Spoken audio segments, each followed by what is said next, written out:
તો હજી કહીશ, તમારા વડીલોના ઠાકોરજી હોય ને, એ વડીલોના ગયા પછી કોઈ હવેલીમાં ના પધરાઈ આવતા. ભલે વડીલોને કહેજો કે આટલી તમારા જેટલી સેવા નહીં થાય, ઓછી કરીશું, પણ જેની કૃપા થકી ઘરમાં સુખ આવ્યું છે એને જ ઘરેથી કાઢી મૂકશો તો કયા સુખની કલ્પના કરશો? કહો, ભલે અમે એટલી અપરસ કે એટલો ભોગ નહીં ધરી શકીએ, પણ એ ખાતરી આપું છું બા, આપણા ઠાકોરજી આપણા ઘરેથી ક્યારેય જવા નહીં દઉં. કારણ કે જેના આશીર્વાદ થકી આ બધું જ મળ્યું છે. કેવા કેવા દિવસો જીવનમાં આવ્યા, બહુ નજીકના લોકો પણ સાથ છોડીને જતા રહ્યા, પણ માથે બિરાજતા ઠાકોરજી હંમેશા ગોખલામાં બેઠા બેઠા આપણને આશીર્વાદ આપતા રહ્યા.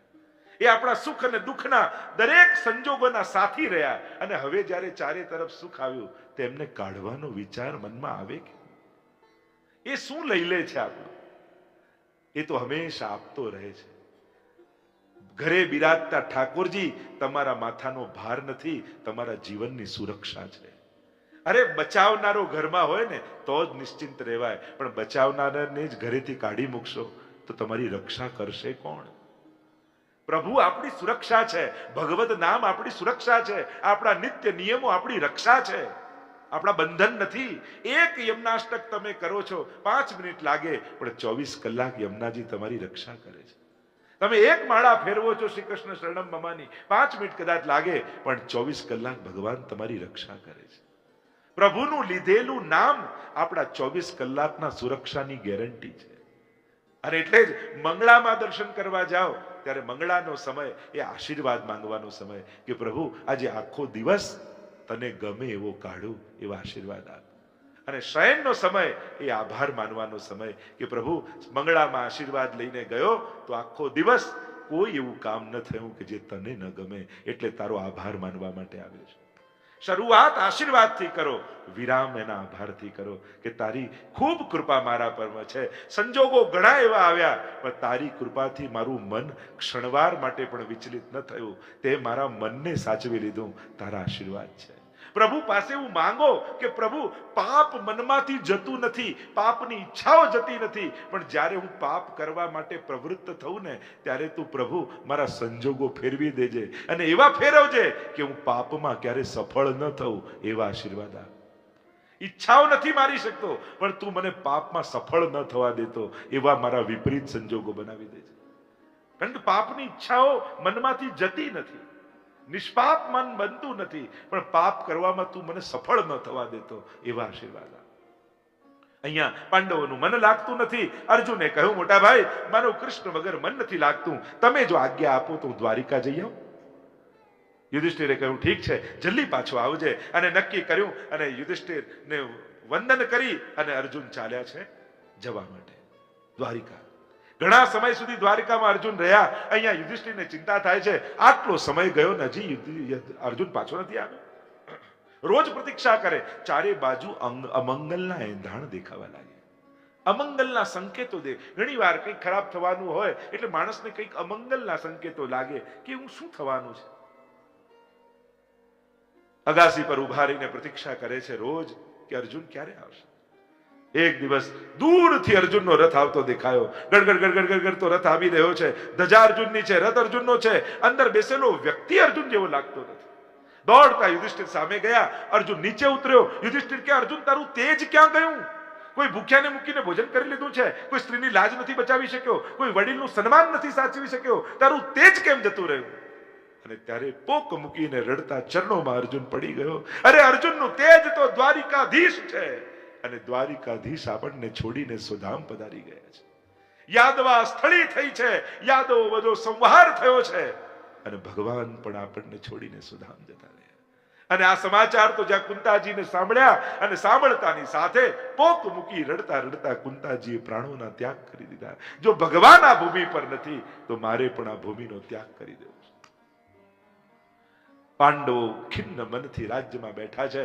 હવે ભગવાન નથી તો આ સુખ ભોગવીને કરવું શું?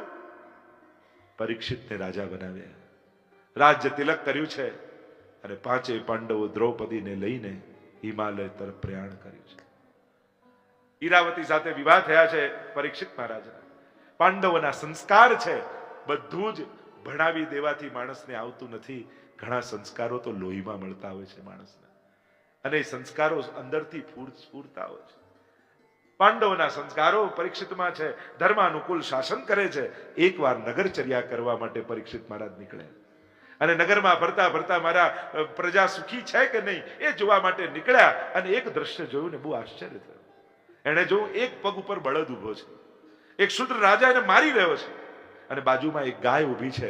બળદની આ દુર્દશા જોઈને ગાય રડી રહી છે. એની આંખમાં આંસુ છે. પરીક્ષિતે તુરંત એ શુદ્ર રાજાને પકડ્યો, બાંધ્યો. કોણ છે તું? મારા રાજ્યમાં આવું પાપ તું કેમ કરી શકે? ત્યારે બે હાથ જોડીને વ્યક્તિએ કહ્યું, હું કલિયુગ છું. ભગવાન સ્વધામ પધાર્યા એટલે મારો આવવાનો સમય થયો છે. પરીક્ષિત કહે, તું મારા રાજ્યમાં ન રહી શકે. મહારાજ, બધાને રોકી શકાય, સમયને રોકવાનો કોઈ ઉપાય નથી. મારો હવે સમય છે. પણ તું પાપને પ્રોત્સાહન આપનારો છું. તું મારા રાજ્યમાંથી નીકળ. ચરણોમાં પડ્યો, કરગરવા લાગ્યો. મહારાજ, શરણાગતની રક્ષા કરવી એ તો રાજાનો ધર્મ છે. હું આપના શરણમાં આવ્યો છું. અને સારગ્રહી રાજા છે ને પરીક્ષિત, એને જોયું કે એમ તો બધા દૂષણ કલિયુગમાં છે, પણ સૌથી મોટું એક ગુણ કલિયુગમાં છે. યત ફલમ નાસ્તિ તપસા ન યોગે સમાધિનામ તત ફલમ લભતે સમ્યક કલૌ કેશવ કીર્તનાથ. સતયુગ, ત્રેતા અને દ્વાપરમાં જે યજ્ઞ યાગાદી આદિ ઉપવાસના સાધના તપથી થતું, કલિયુગમાં કેવલ પ્રભુના નામ લેવા માત્રથી ભગવત પ્રાપ્તિ થઈ જાય છે. એવો આ કલિયુગ છે. ઘણી વાર આપણે ખુશી થઈ જઈએ, નામ લેવા માત્રથી કલિયુગમાં કૃપા. કદાચ એમ કહેવા માંગે છે કે કલિયુગમાં પ્રભુનું નામ લેવું અઘરું થઈ જશે. કારણ કે નામ પણ એટલું અઘરું થઈ જશે કે એવી અઘરી સાધનાથી ભગવાન મળશે. અને આપણે જોઈએ દિનબરોજમાં, રોજબરોજના જીવનમાં જોઈએ, તમે ટીવી જોતા હો તો કોઈ ડિસ્ટર્બ નહીં કરે, પણ લાવ ને એક માળા ફેરવું, અને જ્યાં હાથમાં લીધી ત્યાં સુતેલા બાળકોએ જાગી જશે, ડોરબેલે વાગશે, ફોનની ઘંટડીએ વાગશે અને તમને ઊભા કરીને છોડશે. પણ એક માળા, એક આસાને પૂરી નહીં કરવા. આ કલિયુગનો પ્રભાવ. કલૌ કેશવ કીર્તનાથ. કલિયુગમાં ગુણ જોયો. સારગ્રહી રાજા પરીક્ષિત એવો છે, કલિયુગ દુર્ગુણોથી ભરેલો છે, એમાં પણ સદગુણ શોધી લે. એ જ ભગવાનનો ભક્ત. કારણ કે કાળને મારી શકાતો નથી, કાળને કેવલ સુધારી શકાય છે. તમે કાળને ક્યારે મારી નહીં શકો, રોકી નહીં શકો, કાળનો કેવલ સદુપયોગ કરી શકશો. એટલે ભગવાન 24 કલાક પાપીને પણ આપે છે અને ભક્તને પણ આપે છે. પણ ભક્ત એ કાળનો સદુપયોગ કરીને તરી જાય છે અને પાપી 84 લાખ યોનિઓમાં ભટકતો રહે છે. સમય તો એ જ છે, એનો તમે ઉપયોગ શું કરો એ મહત્વનું છે. અને કલિયુગને કહ્યું ને, ધર્મના એ બળદ બીજું કોઈ નહોતું, ધર્મ હતું. ધર્મના 4 ચરણ તપ, પવિત્રતા, દયા અને સત્ય, અને 3 ચરણને જોડી અને ધર્મને અનુકૂળ બનાવ્યો. પૃથ્વી એ ગાયનું રૂપ લઈને જે રડી રહી હતી, ગાય એ બીજું કોઈ નહોતું. ધર્મની દુર્દશા જોઈ અને રડી રહેલી ગાય એ પૃથ્વી છે સાક્ષાત. અને જ્યારે ધર્મ અનુકૂળ થયો તો પૃથ્વી પણ પ્રસન્ન થઈ અને કલિયુગ શરણમાં આવ્યો ને કહેવા લાગ્યો કે મને રહેવાની જગ્યા આપો, મારો સમય છે. 4 સ્થાન આપ્યા. કહ્યું, દ્યુતમાં કલિયુગ, જુગારમાં કલિયુગ. કલિયુગ એટલે ક્લેશ. જ્યાં જ્યાં આ બધું આવશે ત્યાં ક્લેશ આવશે. આપણે બધા એટલા હોશિયાર છીએ કે જન્માષ્ટમીના નામે રમી નાખીએ. જન્માષ્ટમી છે એટલે ચાલે, પણ કલિયુગનો વાસ કયો છે? દ્યુતમાં કલિયુગ, વ્યસનમાં કલિયુગ. વ્યસન હશે તો કોઈના પ્રકારનું કલહ, ક્લેશ કે દુઃખ જીવનમાં આવવાનું એ નિશ્ચિત છે. પાનમાં, વ્યભિચારમાં અને હિંસામાં કલિયુગ. આ 4 કલિયુગના સ્થાન આપ્યા. કલિયુગે કહ્યું, આ તો 4 ખરાબ સ્થાન છે, કોઈ સારું તો આપો. તો કહ્યું, જ્યાં અનિતિના ધનમાં પણ કલિયુગ, સુવર્ણમાં કલિયુગ. રાજા પાછા આવ્યા છે, વિચાર કરે છે બેઠા બેઠા કે જ્યારથી હું રાજા બન્યો, અમારા પૂર્વજો મારા માટે શું મૂકી ગયા એ તો મેં ક્યારે તોશાખાનું ખોલીને જોયું નથી. લાવ જઈને જોઉં તો ખરા કે તોશાખાના ભંડારમાં શું મારા પૂર્વજો મારી માટે સંપત્તિ મૂકીને ગયા છે. અને જ્યાં ખોલ્યું અને જુએ તો જાણે ભંડાર ભર્યા છે. સોનાના કડા, સોનાના હાર, સોનાના મુગટ, હીરા, માણેક, પન્નાના કુંડળો, અનેક પ્રકારના રત્ન જડિત ઘરેણાઓ છે. અને મુગટની તો આખી આમ હાર માળા છે. અને જોતા જોતા પરીક્ષિતનું ધ્યાન જાણે એક મુગટ પોતાની તરફ ખેંચતું હોય એવું લાગ્યું. અને ખેંચાતો ખેંચાતો પરીક્ષિત એ મુગટની સામે જઈને ઊભો રહી ગયો. એ મુગટ હતો જરાસંધનો. જ્યારે રાજસુ યજ્ઞ કરવો હતો અને જીતવા હતા, જરાસંઘ જોડે યુદ્ધ કરવા માટે ભગવાન ભીમ અને અર્જુનને લઈને જાય છે અને ભીમ જરાસંઘ જોડે યુદ્ધ કરે, જરાસંઘને મારે છે, ત્યારે મરેલા જરાસંઘના માથામાંથી મુગટ લેવાનો પ્રયાસ કરે. ભગવાન કહે આ નીતિનું ધન છે, આ ન લઈશ ભીમ, અરે પહેરીશ નહીં, પણ વિજયના પ્રતીક રૂપે જેને કોઈ જીતી ન શકે એ જરાસંઘને મેં માર્યો છે, એ વિજયના પ્રતીક રૂપે આ મુગટ હું સાચવીને રાખીશ. ભગવાને પુનઃ કહ્યું પાપથી આવેલું ક્યારેક પોકારશે, ન લઈશ, આ પેઢીમાં નહીં તો આવતી પેઢીમાં પોકારશે, પણ વિજયના પ્રતીક રૂપે હું પહેરીશ નહીં કરીશ, પણ વિજયની યાદ રાખી એના માટે એક પ્રતીક રૂપે એને રાખીશ. અને મુગટ લઈને આવ્યા છે અને આ મુગટ પરીક્ષિતનું ધ્યાન ખેંચી રહ્યું છે. થયું કે લાવ પહેરીને તો જોઉં કેવું લાગુ છું. અને મુગટ લીધો હાથમાં, જ્યાં મસ્તક પર મૂક્યો દર્પણમાં જુએ છે, ઓહો ચક્રવર્તી રાજા લાગુ છું. ભૂલી ગયો કે વચન આપ્યું છે કલયુગને, અનિતિના સોનામાં કલયુગનો વાસ, મળ્યો મોકો અને કલયુગ મસ્તક પર સવાર થઈ ગયો. ઘણીવાર પુણ્યો સુખ આપવાની તક ચૂકી જતા હોય, પણ પાપ દુઃખ આપવાની તક ક્યારે ચૂકતું નથી. ઘણીવાર કરેલા સત્કર્મો સુખરૂપ થવા જોઈએ, પણ સમય ચૂકી જતા હોય. પાપ ક્યારે પણ અવસર ચૂકતું નથી, એ દુઃખ આપ્યા વગર રહેતું નથી. અને કલયુગ માથે, અને કલયુગનું એક ડગલું ભર્યું એટલે બીજા ડગલા ભરવાની ઈચ્છા થાય. અનીતિનું ધન સુવર્ણ લીધું માથે, અને વિચાર આવ્યો કે આ બધા રાજા મહારાજાઓ તો વનમાં જઈને શિકાર કરતા હોય છે, અને હું તો ક્યારે શિકાર રમવા ન ગયો. હિંસા કરવાની ઈચ્છા થઈ. સાથે લીધા સિપાહીઓ પ્રધાનને અશ્વ પર સવાર થઈ ચાલ્યા છે વનમાં શિકાર કરવા માટે. અને જંગલમાં શિકારને શોધતા શોધતા સિપાહીઓ ક્યાંક ગયા, પ્રધાન ક્યાંક ગયા, અને રાજા સાવ એકલો પડી ગયો. સવારથી નીકળેલા પરીક્ષિત મહારાજ ભૂખ્યા તરસ્યા ચારે બાજુ ગોતી રહ્યા છે, કોઈક આશ્રય સ્થાન મળે તો જળનો એક ઘૂંટડો મને મળી જાય. ચારે બાજુ ગોતી રહ્યા છે. ભૂખ્યા તરસ્યા થયેલા રાજાને શમીક ઋષિનું આશ્રમ દેખાય. ધ્યાનમાં બેઠા છે ઋષિ. પ્રવેશ કર્યો પૂછ્યા વગર. મહાપ્રભુજી કે પહેલો અપરાધ એ થયો, આજ્ઞા વગર પ્રવેશ કરી ગયા. અમુક જગ્યાએ આજ્ઞાનું પાલન નિતાંત આવશ્યક છે. તદવિધિ પ્રણિપાતેન પરિપ્રશ્નેન સેવયા ઉપદેક્ષંતિ તે જ્ઞાનમ જ્ઞાનિનઃ તત્વદર્શિનઃ. ગીતાજીમાં ભગવાન કહે ગુરુ પાસે જાઓ, તદવિધિ વિધિપૂર્વક જાઓ. પ્રવેશ કર્યો, હું રાજા છું, બધા ઉપર મારો અધિકાર છે, હક માનીને ગયા. બીજે બધે હક કરે ઠીક છે, પ્રભુ અને ગુરુ આગળ ક્યારે પણ તેના, એટલે કે ગુરુ દ્રવ્ય અને દેવ દ્રવ્ય આ બેનાથી બચવું. પ્રવેશ કરી ગયા. ઋષિ ધ્યાનમાં બેઠા હતા, પણ માથે કલયુગ સવાર હોય ને તો કોઈની ભક્તિ પણ આપણને નાટક જેવી લાગે. એમ તો જો મને ઉભા થઈને માન ન આપવું પડે ને એટલા માટે ધ્યાન કરવાનું નાટક કરી રહ્યા છે. લાવ પરીક્ષા કરું. જ્યાં પ્રણામ કરવા જોઈએ ત્યાં પરીક્ષા કરવાની ઈચ્છા થઈ. મરેલો સર્પ બાજુમાં પડ્યો હતો, પાછળથી તીર કાઢ્યું, ઉપાડ્યો સર્પને ઋષિના ગળામાં લપેટાવી દીધો. જોઈએ નાટક કરતા હશે તો હમણાં ઉભા થઈને ભાગશે, પણ ઋષિનો તાર તો ઈશ્વર જોડે જોડાયેલો છે. કોણ આવ્યું, શું કર્યું, ઋષિને કાંઈ ભાન નથી. ધ્યાનમાં બેઠા છે અને પરીક્ષા કરીને સર્પ ગળામાં લટકાડ્યો. રાજા તો ત્યાંથી નીકળી ગયો, પણ ઋષિ પુત્રને સમાચાર મળ્યા, અરે મારા પિતાનું આવું ઘોર અપમાન રાજાએ કર્યું. રાજા આવો ઉદંડી થયો છે, હાથમાં જળ લીધું, અભિમંત્રિત કર્યું ને શ્રાપ આપ્યો. રાજા, તે મારા પિતાના ગળામાં મરેલો સર્પ નાખ્યો, હું તને શ્રાપ આપું છું, આજથી 7મા દિવસે જીવતો તક્ષક નાગ આવી અને દંશ દેશે, તારું મૃત્યુ થઈ જશે. હાહાકાર થઈ ગયો. ઋષિને સમાચાર મળ્યા કે મારા પુત્રે આવો શાપ આપ્યો છે.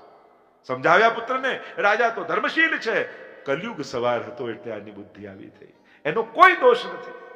પણ હવે શ્રાપ પાછો વળે એમ નથી, કારણ કે આચાર્યો અર્થ બતાવે છે એ ભૂમિ પરથી શ્રાપ આપ્યો હતો, જે ભૂમિ પરથી પાછું ન વળે એવું બ્રહ્માસ્ત્ર અશ્વત્થામાએ છોડ્યું હતું.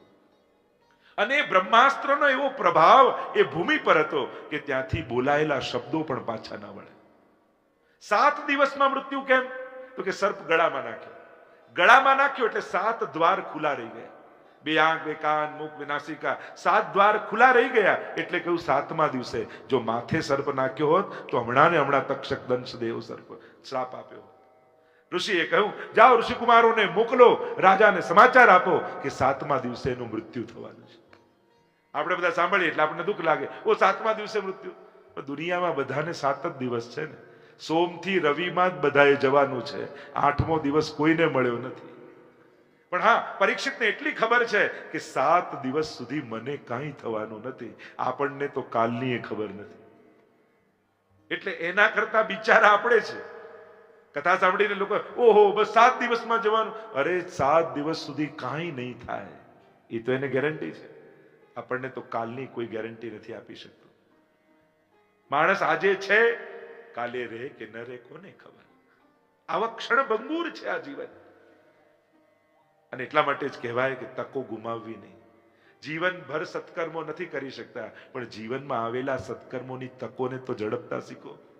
કારણ કે અવસર બેર નહીં આવે. સમય બધાને મળતો હોય છે, અવસરો બધાને નથી મળતા.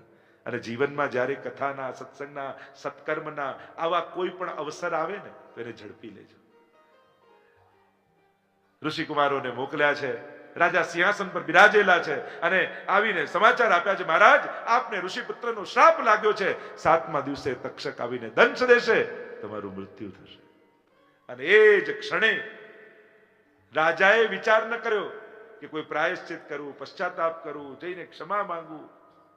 એને થયું એ થયું. હવે શું?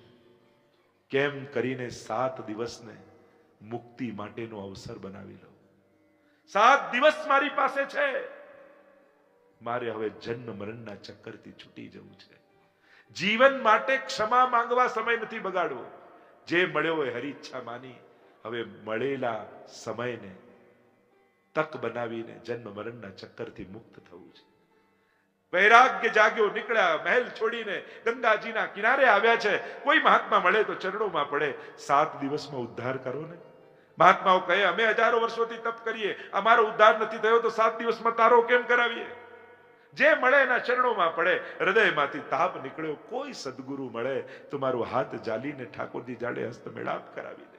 અને હૃદયમાંથી જ્યારે સાચા અર્થમાં કોઈ ગુરુને પામવાની કામના જાગે ને ત્યારે ભગવાન કોઈને કોઈ ગુરુને એનો ઉદ્ધાર કરવા માટે મોકલી દેતા હોય છે. અને જ્યાં ઋષિઓને પૂછતા પૂછતા ગંગાજીના તટ ઉપર પરિભ્રમણ કરતા પરીક્ષિત મહારાજ કોઈ ગુરુને ગોતી રહ્યા છે. એ જ ક્ષણે તત્રા ભવદ ભગવાન વ્યાસ પુત્રો સુખદેવજી પ્રગટ થયા છે. આજાન બાહુ છે, વિશાળ વક્ષસ્થળ છે, કમળની પાંખુડી જેવા નેત્રો છે, લાંબા લાંબા કેશ છે. દિગંબર અવસ્થામાં જાણે પરમાત્મા પોતે પ્રગટ થઈ ગુરુ રૂપ ધારણ કરી અને ઉદ્ધાર કરવા માટે પરીક્ષિતની સામે આવી રહ્યા છે. અને જ્યાં સામે આવતા પરીક્ષિતને જોયા, સુખદેવજીને ભાગ્યા છે પરીક્ષિત મહારાજ. જેને જોતા જ ગુરુ એ જ છે, જેને જોતા જ એમ લાગે કે આના હાથે જ મારો ઉદ્ધાર લખાયો છે. મહારાજ છે એ જ મહારાજ. દોડ્યા છે, ચરણોમાં પડ્યા. સુખદેવજીની સન્મુખ જોતા જોતા થયું કે જ્યારે મહાપુરુષ મળ્યા ને તો હવે પ્રભુ મળવામાં વાર નહીં લાગે. રામાયણમાં પણ કહે કલંકામાં જ્યારે વિભીષણને હનુમાનજી મળ્યા અને ત્યારે વિભીષણ કહે અબ મોહી ભા ભરોસ હનુમંતા બિન હરિ કૃપા મિલે નહીં સંતા. હવે મને ભરોસો થયો કે રામ મને ચોક્કસ મળશે. કારણ મહાપુરુષ અને ભગવદીય એ તો ભગવાનને મળવાની વધાઈ છે. આ મળ્યા છે તો એ પણ મળશે. કારણ કે એ મળવાના છે, એના સંકેત અને સંદેશ રૂપે મને સદગુરુ મળ્યા છે. અને એટલે જ ગુરુની જરૂર છે. અરે રાસમાં રાસ કરતા કરતા ગોપીઓનો હાથ પ્રભુના હાથમાં છે અને હાથ પકડ્યો છે, મહારાજ ચાલી રહ્યો છે. એવામાં પણ મદ આવી ગયો ગોપીઓને. તો વિચાર કરો, આપણો ભગવાનથી હાથ છૂટે અનંત જન્મો વ્યતીત થઈ ગયા છે. કેટલા જન્મોના અંતરાય થઈ ગયા છે. તો આપણી ભીતર તો કેટલી સંભાવના અહંકારની છે. હાથમાં હાથ છે પ્રભુનો તોય મદ જાગી શકે. તો આપણો તો હાથ છૂટે અનંત જન્મોનો અંતરાય. અને એટલે જ હું કહું કે એક હાથ પ્રભુનો હાથ પકડ્યો હોય ને તો બીજા હાથથી ગુરુના ચરણ પકડી રાખવા, જેથી જીવનમાં ક્યારે અહંકાર ના આવવા દે, દુર્ગુણોને પ્રવેશવા ન દે. ગુરુએ આપેલો વિવેક પ્રભુના વહાલા થવામાં બહુ ઉપયોગી થઈ જાય છે. જે ગુરુ વિવેક આપે છે ને એ વિવેક પ્રભુને અતિ પ્રિય વિવેકી વ્યક્તિ થઈ જાય છે. પ્રભુ સહજ એનો સ્વીકાર કરી લે છે. અને જ્યારે સુખદેવજી મળ્યા, ચરણોમાં પડ્યા, પરીક્ષિત મહારાજ 2 પ્રશ્નો કર્યા. પહેલો પ્રશ્ન કર્યો, જીવ માત્રના કલ્યાણનો ઉપાય શું? કે જ્યારે પ્રત્યેક જીવનું કલ્યાણ શેમાં સમાયેલું છે, પહેલો પ્રશ્ન કર્યો. અને બીજો પ્રશ્ન કર્યો, જેનું મૃત્યુ નિકટ હોય એને શું કરવું જોઈએ? પહેલા સમષ્ટિગત પ્રશ્ન, દરેકના કલ્યાણનો વિચાર, અને પછી સ્વકલ્યાણનો વિચાર. પરીક્ષિત મહારાજે 4 પ્રકારની ઉન્નતિ એમના જીવનમાં સાધી. જન્મોન્નતિ, ધર્મોન્નતિ, સ્વ ઉન્નતિ અને સર્વોન્નતિ. આ 4 ઉન્નતિ જીવનમાં સાધી પરીક્ષિત મહારાજ. એક જન્મોન્નતિ, જન્મ મરણના ચક્કરમાંથી છૂટી અને જન્મોન્નતિ સિદ્ધ કરી. બીજું ધર્મોન્નતિ, ધર્મના 4 માંથી 3 ચરણ તૂટી ગયા હતા, 3 ચરણોને જોડ્યા અને ધર્મોન્નતિ સાધી. સ્વ ઉન્નતિ સાધી, ભાગવત દ્વારા ભગવત પ્રાપ્તિ કરીને.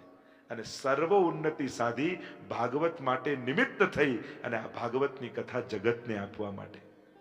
કારણ કે એ સમયે તો એક પરીક્ષિતનો ઉદ્ધાર થયો અને આજે એ ભાગવતથી હજારો પરીક્ષિતના ઉદ્ધાર થઈ રહ્યા છે. અને હું તો માનું જેટલું અર્જુનને ગીતાજીની જરૂર નહોતી ને એના કરતા વધારે જરૂર આપણને છે ગીતાજીની. જેટલી પરીક્ષિતને ભાગવતની જરૂર નહોતી એના કરતા વધારે ભાગવતની જરૂર આપણને લોકોને છે. કારણ કે પરીક્ષિતને તો એક ઋષિએ શ્રાપ આપ્યો, આપણને તો જેટલા મળે છે બધા શ્રાપ આપતા જાય છે. પરીક્ષિત મહારાજને તો એક ઋષિનો શ્રાપ લાગ્યો, આપણે તો જેને જોડે મળીએ જઈએ એટલે પેલો શ્રાપ જ આપે કે આ પાછો ન મળે તો સારું. ભગવાને આને ક્યાંથી સુખ આપી દીધું? કેટલા લોકોના શ્રાપ ભેગા કર્યા હોય છે. એટલે પરીક્ષિત કરતા પણ આપણને ભાગવતની વધારે આવશ્યકતા છે. તો જીવ માત્રના કલ્યાણનો ઉપાય શું? અને બીજો પ્રશ્ન કર્યો, મૃત્યુ નિકટ હોય એને શું કરવું જોઈએ? અને મૃત્યુ ઉંમર જોઈને નથી આવતું. હો, ઘણીવાર લોકોને એમ થાય કે આ ઉંમર વાળા, આ વડીલ, આ મોટા મોટા રહે, ઘણીવાર નાના જતા રહે. આપણે એમ કહીએ મૃત્યુ, કોઈને એટેક આવ્યો, કોઈને એક્સિડન્ટ થયું, કોઈનું આ થયું, કોઈનું આ. મૃત્યુના જુદા જુદા કારણો આપણે માનીએ છીએ. આ દુનિયામાં મૃત્યુનું એક જ કારણ છે અને એ છે જન્મ. જેણે જન્મ લીધો છે એનું મૃત્યુ થવાનું જ છે. જાતસ્ય હિ ધ્રુવો મૃત્યુ. જન્મ જ મૃત્યુનું કારણ છે, બાકી બધા તો બહાના હોય છે. કારણ જન્મ છે. જે પેદા થયું છે એનો નાશ થવાનો છે, જે જન્મ્યું છે એ મૃત્યુને સમાવવાનો છે. આ નિશ્ચિત, આ જ અટલ સત્ય છે જગતનું. અને એટલા માટે મરણથી કોઈ બચી નથી શકવાનું. પણ મરણના સમયે હરિનું સ્મરણ ન ચૂકાઈ જાય એની સાવધાની રાખજો. જીવન સમાપ્ત થઈ જાય છે પણ મનની લાલસાઓ ક્યારે સમાપ્ત નથી થતી. જતા જતા પણ માણસોની ભીતર કેટલી અને કોઈને એમ થાય કે જેમ જેમ ઉંમર થશે એમ ઘટશે. ઘટતું નથી, વધે છે. મન વધારે સંસારને પકડે છે. યુવાનને એકલતા ગમે, વડીલને ભીડ ગમે. લોકો એમ વિચાર કરે મોટા થઈશું પછી આમ ફાર્મ હાઉસમાં રહેવા છે. બિલકુલ નહીં ગમે. જેટલી ઉંમર થાય ને ત્યારે માણસ એમ થાય બધા જોડે હોય તો સારું, બધા સાથે હોય તો, કોઈ વાત કરનારું હોય તો સારું. મનમાં આસક્તિઓ જાગે અને આ બહુ સહજ છે, બહુ સ્વાભાવિક છે. ત્યારે એમ લાગે કે ઘરમાં 2-4 જણા વાત કરનારા હોવા જોઈએ. વધારે આસક્ત, કારણ કે માણસને અંદર અંદર ડર લાગે, શું જવાના દિવસો નજીક આવી રહ્યા છે. એટલે જો યુવાનીને આપણે કહીએ જવાની કહીએ ને, આ જવાની જ છે, રહેવાની નથી. બધાની જતા રહેવાની છે, જવાની જ છે. પણ હા, મારે મરીને નથી જવું, મારે તો જીવીને જવું છે. જેટલા દિવસો મળ્યા છે 100 વર્ષ ભલે જીવું નહીં, પણ જેટલા વર્ષ જીવું એટલા 100 વર્ષ જેવું જીવીને જાઉં. એક એક ક્ષણ એ અફસોસ સાથે દેહ નથી છોડવો, ઉમંગ સાથે જવું છે. જે જીવવા જેવું હતું એ જીવીને જઈ રહ્યો છું. ગુમાવીને નથી જઈ રહ્યો, મૂકીને નથી જઈ રહ્યો, આપીને જઈ રહ્યો છું. એવા ઉમળકા સાથે જઈશું. મિલનની ક્ષણ બને, મરને સે સબ જગ ડરે, મેરે મન આનંદ, મરને હી તે પાઈએ પૂર્ણ પરમાનંદ. મરવાથી બધા ડરે, પણ ભક્ત એમ કહે છે મારા માટે તો મિલનની ક્ષણ છે. કારણ કે આ દેહનું પિંજરું તૂટે તો આ જીવાત્મા પરમાત્માને જઈને મળે. મારા માટે તો એ ઉત્સવની ક્ષણ છે. જૂના કપડાઓને કાઢી નવું કપડું પહેરવાનું એ અવસર છે. અને એવું કપડું પહેરવું જેથી પ્રભુને ગમે એવું, અને પ્રભુને લાયક થવું, એ પ્રભુને મળવાની એ પવિત્ર ક્ષણ બની જાય. પરીક્ષિત મહારાજ કહે ગુરુદેવ, આ મૃત્યુ છે, મારે મૃત્યુને મહોત્સવ બનાવવું છે. સુખદેવજી અહીંયા પ્રથમ સ્કંદને વિરામ આપ્યો. દ્વિતીય સ્કંદે સાધન લીલા, તત્વ ધ્યાન, અમૃત પ્રસાદ અને મનન પ્રકરણ 3 પ્રકરણ બતાવ્યા. અને અહીંયા મહારાજના પ્રશ્ન સાંભળી સુખદેવજી ખૂબ પ્રસન્ન થયા. અરે, તે એવો પ્રશ્ન કર્યો છે જે મને પણ ઈશ્વરનું સ્મરણ કરાવે છે. કહ્યું, મહારાજ મૃત્યુ 7 દિવસ, અરે 2 ઘડીમાં તરી ગયા હોય એવા ઉદાહરણો છે. ગુરુ છે ને એ હતાશ ન કરે, એ આશા જગાવે, પ્રયાસ કરે. ચાલ એક માળાથી શરૂ કર, તું આ એક પાઠથી શરૂ, એક એમનાસ્ટકથી શરૂ કર. ઘણી વાર બહુ જાણકાર લોકો એમ કે ઓ એક માળાથી શું થાય ને આવું મિશ્રી ધરવાથી શું થાય. એક વસ્તુ યાદ રાખો, વધારે કરનારાએ ઓછું કરનારને નાનો નહીં માનવો. સખડી ભોગ ધરનારાએ મિશ્રી ભોગ ધરનારને નાનો નહીં ગણવો. કોણ જાણે તમારી સખડી કરતા પ્રભુને ને મિશ્રી વધારે ભાવતી હોય? કોણ જાણી શકે? કોણ કે ના આ આટલા પાઠ કરો, પ્રભુને એની એક માળાએ ગમી જાય? પ્રભુને થોડી કઈ નક્કી છે કે સેનાથી એ પ્રસન્ન થઈ જાય. એટલે ક્યારે પણ વધારે કરતા હોય ને એને કારણ કે એક વાર લીધેલું ભગવત નામ એ પણ પૂરતું છે ભગવત કૃપા માટે. એટલે કોઈ વધારે સંખ્યા, તેમ કોઈ ચેકબુકમાં સાઇન કરે તો કોઈ લાખનો ચેક આપે એટલે એને લાખ વાર સાઇન કરવાની, 1 રૂપિયાનો ચેક આપે તો 1 વાર, અને કરોડની સાઇન કરે તો કરોડ વાર કરવી પડે. એક સાઇનથી જ કરોડે ઉપડે, લાખે ઉપડે ને હજારે ઉપડે. એક જ સાઇન જોઈએ. એમ એક વાર લીધેલું ભગવત નામ એ કરોડો પાપોને બાળે, લાખો પાપોને બાળે અને હજારો પાપોને બાળે. એટલે પાપ પ્રમાણે તોડીને ભગવત નામ લેવું એ જરૂરી નથી, પણ શ્રદ્ધાથી લીધેલું એક નામ અનંત પાપોનો સર્વનાશ કરી નાખે છે. અહીંયા પ્રશ્નો કર્યા છે અનેક પ્રકારના. તસ્માત ભારત સર્વાત્મા ભગવાન ઈશ્વરો હરિ શ્રોતવ્ય અને કીર્તિતવ્ય સ્મર્ચ છતાં ભયમ અભયની ઈચ્છા વાળાએ ભગવાનના નામનું સ્મરણ અને કીર્તન કરવું જોઈએ.